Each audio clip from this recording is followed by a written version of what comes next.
திருச்சிற்றம்பலம். மாணிக்கவாசகர் பெருமான் திருவண்ணாமலையில் அருளிய திருவெம்பாவை சக்தியை வியந்தது.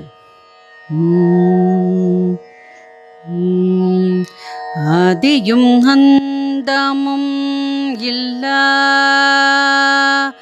ஆதியும் அந்தமும் எல்லாரும் பெரும் சோதியையாம் பாட, ஆதியும் அந்தமும் எல்லாரும் பெரும் சோதியையாம் பாட, கேட்டேயும் வாட்டடங்கண் மாதேவளருதியோ, மாதேவளருதியோ வன்செவியோ, மாதேவளருதியோ வன்செவியோ நின் செவிதான் மாதேவன் வார்கழல்கள் வாழ்த்திய வாழ்த்தொலி போய். ஓ விதிவாய் கேட்டலுமே,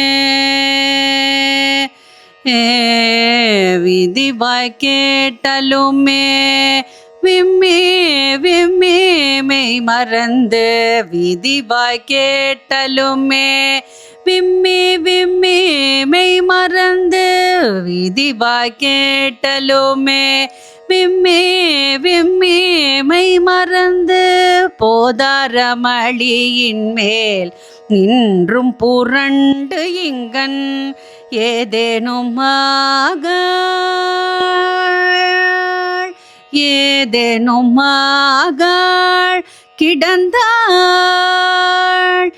ஏதேனுமாக கிடந்தாள் என்னே என்னே, ஏதேனுமாக கிடந்தாள் என்னே என்னே, ஈதேயும் தோழி பரிசேலோர் எம்பவாய், ஈதேயும் தோழி பரிசேலோர் எம்பவாய்.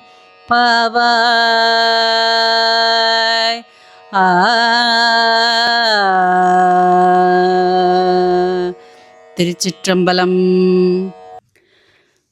வாழ் போன்ற கண்களை உடையவளே, திருவண்ணாமலையில் கோயில் கொண்டுள்ள நம் இறைவன் முதலும் இல்லாதவன், முடிவும் இல்லாதவன், அனாதியாய் விளங்குபவன், அரிய பெருஞ்சோதியும் ஆவான். அத்தகையவனை உனது வாசலில் நின்றபடியே நாங்கள் புகழ்ந்து பாடுகின்றோம். ஆயினும் நீ எழவே இல்லை. எங்கள் பாடலின் இனிமையினை கேட்டே நீ உறங்குகின்றாயோ? உனது செவிகள் இரண்டும் வலிய இரும்பினால் ஆனவையோ என்று கேட்டதும் அவள் எழுந்துவிட்டாள். பின்னர் தானும் அவர்களோடு சேர்ந்து கொண்டாள். அடுத்து இன்னொருத்தியின் வீடு. அந்த வீட்டு பெண்ணோ பஞ்சணையிலிருந்து, அதாவது தலையணையிலிருந்து நழுவி வெற்றுத்தரையில் வீழ்ந்து கிடக்கிறாள். இதை கண்டதும் எழுப்ப வந்த பெண்களுள் ஒருத்தி, ஏ பெண்ணே, இவள் ஏன் இப்படி கிடக்கிறாள் தெரியுமா? வீதியில் நாம் சிவபெருமானது திருவடிகளை வாழ்த்தி பாடினோம் அல்லவா? அதை கேட்டதும் நெஞ்சம் விம்மி விம்மி தன்னை மறந்த நிலையில் மஞ்சத்திலிருந்து புரண்டு எழுந்து இவ்வாறு மண் தரையில் கிடக்கிறாள். நம் பெருமானை தவிர வேறு சிந்தனையே இல்லாததால் விழுந்தவளால் எழவே முடியவில்லை என்று சொன்னாள். அதை கேட்ட இன்னொருத்தி, எம்பெருமானிடத்தில் இவள் கொண்டிருக்கும் பற்றுதான் என்னே என்னே என்று சொன்னாள். பின்னர் அவளும் எழுந்து கொண்டாள். எல்லோருமாக மார்கழி நீராடச் சென்றனர். திருச்சிற்றம்பலம்.